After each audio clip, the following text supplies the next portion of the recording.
Good morning. I'm Pastor Steve of the Word Christian Fellowship. Glad you could be with us today on February 10th.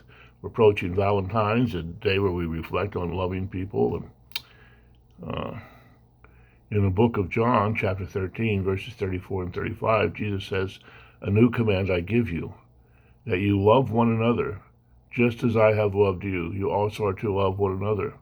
By this all men will know that you are my disciples, if you love one another." Well, that's a tall order, isn't it? Now, Jesus is speaking to his disciples just after he washed their feet. He made it quite clear that loving one another was not a suggestion, it's a commandment to us from God. This love we have for one another is not an optional thing, but a required mark of the Christian life. Jesus said that you must love one another. You must do it. Secondly, this love is to be the same quality as Christ. He says, just as I have loved you. That sentiment should be deeply rooted in every Christian.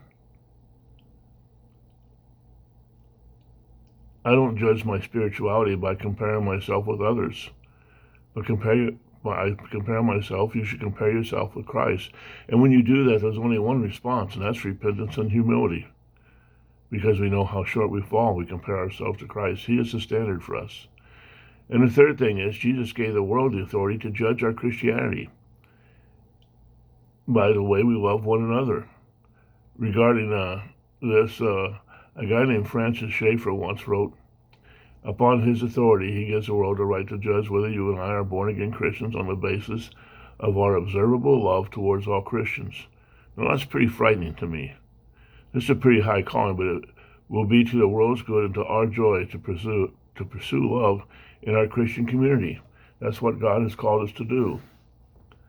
So I want you to think about, what is the quality of love that you have towards other believers? Do you treat your love towards other believers as a commandment or as a suggestion? How do you wash the feet? In other words, how do you practically serve the Christians that you're in relationships with in your community? And do you judge your spiritual strength by comparing to yourself against others, or by comparing myself to Jesus? It's a strong commandment and a tall order, but it's one that we can do, and we'll be better off if we do it. I hope this helps you, and I hope you have a great day with the Lord. I'll see you tomorrow. Be well, friends.